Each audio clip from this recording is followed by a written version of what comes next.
딜라이브 뉴스가 마련한 연중기획 시리즈 주거 부동산 어디로 어느덧 마지막 순서만 남겨두고 있습니다. 자, 오늘부터 두 번에 걸쳐 그동안 다뤄왔던 주거 부동산 정책과 앞으로의 부동산 시장 전망을 해볼 텐데요. 김인만 부동산 연구소의 김인만 소장 자리했습니다. 소장님 안녕하십니까? 안녕하세요. 네. 자, 요즘에 지난해부터 이 정부와 서울시가 좀 하루가 멀다고 지금 부동산 정책들을 발표하고 있지 않습니까? 네네. 어떻게 보면 너무 자주 발표되다 보니까 좀 혼란스러운 분들 계실 것 같은데 네네. 이런 정책의 방점 어디에 찍혀 있는 걸까요? 정부와 서울시의 부동산 정책 방향은 명확합니다. 네. 두 가지가 있는데요. 하나는 주택시장 안정, 두 번째는 서민 주거 안정입니다. 예. 주택시장 안정은 집값이 너무 올라도 안 되고요. 너무 빨리 내려도 안 되는데 빠르게 내리는 걸 경착륙이라고 하고요. 네. 서서히 안정이 되는 걸 연착륙이라고 하는데 작년 4분기였죠. 너무 금리 인상 때문에 너무 가파르게 떨어지다 보니까 네. 경착륙을 막기 위해서 여러 가지 규제를 풀면서 이제 연착륙을 유도하는 규제 완화 대책들이 나왔고요. 두 번째 서민 주거 안정 대책 같은 경우는 공공임대 아파트라든지 토지 임대부 저렴한 청년 주택들을 많이 공급하는 정책입니다. 예. 자, 서울시로 좀 국한을 해보면 이제 수요와 공급 측면에서 보게 되는데요. 자, 수요 같은 경우는 토지거래가로 이제 수요를 조절하게 되고요. 예. 대부분 정책은 이제 정부가 하지만 토지거래가는 서울시가 주관입니다. 자, 공급 정책 같은 경우는 직접과 간접으로 나눌 수가 있는데 간접 공급 정책은 신속 통합 기획을 이제 간접으로 볼 수 있겠고요. 직접 공급 정책은 직접적인 공급하는 거, 공공 임대라든지 토지 임대부 주택들을 직접 공급 대책이라고 할 수 있습니다. 네. 자, 부양이 아닌 이 연착륙이 목표다라고 말씀을 해주신 것 같은데, 네. 자, 그만큼 부동산 시장 침체의 골이 깊다라는 반증이 아닐까 싶습니다. 네네. 자, 그런데 소장님은 평소에 이런 좀 부동산 정책들의 좀 비판적인 시각도 많이 제기하지 않았습니까? 네. 그럼에도 불구하고 이런 정책들 중에서 소위 약발이 먹히고 있다라는 정책들도 있을 것 같은데 어떤 부분이 있을까요? 최근에 집값이 가파르게 떨어졌습니다. 정부 정책은요, 비가 와야 대책이 나옵니다. 네. 소나기든 장마비든 비가 와야 되는데 집값이 떨어져야 된다는 얘기죠. 작년 4분기 때 굉장히 가파르게 떨어졌기 때문에 부랴부랴 규제를 풀어줬는데 만약에 이렇게 규제를 풀어주지 않았다면 저는 오히려 경착륙으로 가면서 심리가 붕괴가 되고 굉장히 위험한 상황이 될 수가 있었는데 네. 가장 효과적인 정책이라고 한다면 강남 3구와 용산구를 제외한 모든 규제 지역이 다 풀렸습니다. 원래대로 하면 뭐 경기도 일부 지역들, 서울 노원구부터 먼저 풀고요.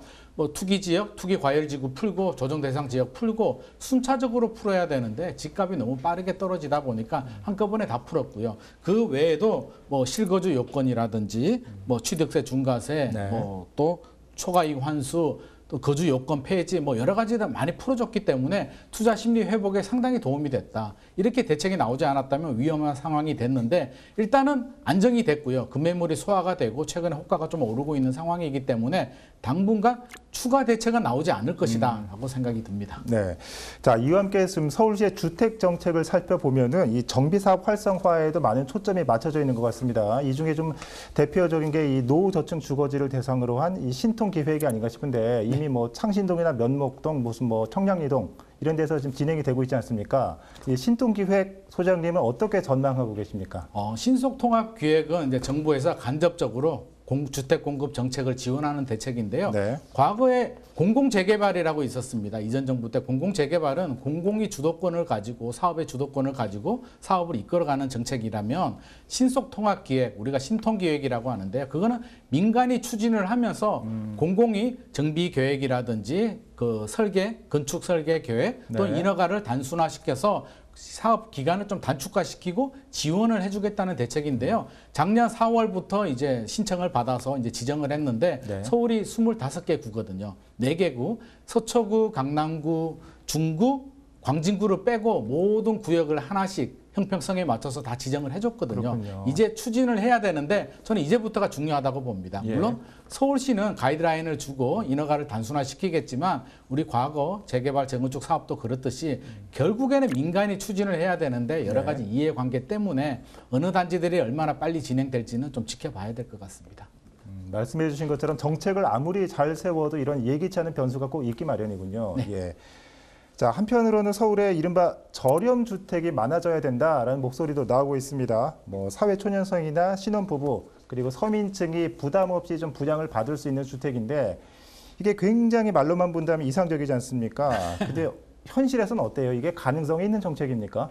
필요하죠. 제가 주택 정책의 목표로 두 번째가 서민 주거 안정이라고 했는데요. 네. 신속 통합 기획은 빨리 주택을 공급하는 거고요. 저렴한 주택은 아닙니다. 저렴한 주택이라고 한다면 이제 토지 임대부 주택이나 청년 주택, 공공 임대 또 그 장기 전세 여러 가지 대책들이 있는데 저는 필요하다고 보여지고요. 분명히 시세보다 저렴하게 우리 세금을 투입을 해서 공급을 해주는데 문제는 물량이 얼마나 많이 나오느냐.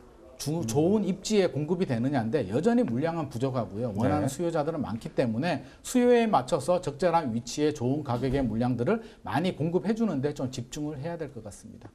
이와 함께 최근에 강동구에서 이 반값 아파트가 대박을 쳤다고요? 네네. 저는 반값에 상당히 좀 불만을 가지고 있는데요. 이게 사실 반값이 아니거든요. 정확히 알고 보면 반값이 아닌 이유가 토지 임대부 주택이라고 합니다. 토지는 공공, 그러니까 SH공사의 토지고요. 건물 분에 대해서는 이제 분양자가 소유권을 가지는 겁니다. 그러니까 아파트를 가지고 있는데 우리가 아파트도 대지지분이라는 걸 가지고 있거든요. 대지지분은 SH공사 거, 아파트는 건물은 내 건데 그래도 최근에 굉장히 히트를 쳤습니다. 강동구의 고덕 3단지가 강일 3단지가 경쟁률이 굉장히 높게 나왔는데요. 평균 33대 1, 청년 특공은 118대 1이 나왔는데 왜 이렇게 히트를 쳤느냐 보면 가격이 굉장히 저렴합니다. 진짜 반값이거든요. 보증금이 3억 5천만 원 정도.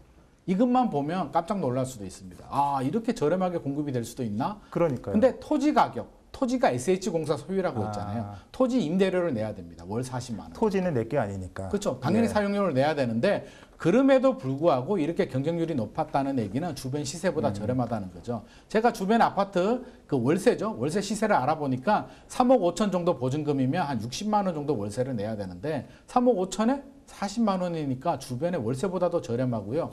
아파트 건물에 대해서는 내가 소유권을 가지고 있으니까 향후에 집값이 오르면 콘크리트 가치가 올라가 주면 그 시세 상승은 내가 가지고 갈 수도 있기 때문에 토지 임대부가 굉장히 인기가 있었고 여기서 히트를 치니까 이제 SH공사에서 자신감을 얻어가지고요. 마곡에도 확대하겠다라고 지금 하고 있습니다. 그렇군요. 예.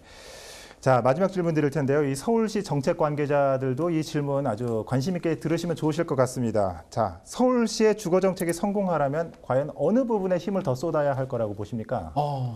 이전 서울시장도 그랬고요. 지금도 그렇고요. 앞으로도 그렇고요. 정책은 다 좋습니다. 서민 주거 안정을 위해서 주택 공급을 위해서 최선을 다하는데 저는 가장 관건이 일관성이라고 보여집니다. 시장이 바뀌게 되면 기존에 하던 사업을 또 뒤집거나 이름을 바꾸고 또 사업이 지체되는 경우들이 있기 때문에 어느 시장이 되더라도 향후에 누가 되더라도 좋은 정책들, 서민을 위한 주택 공급 정책들은 일관성 있게 좀 추진을 했으면 좋을 것 같습니다.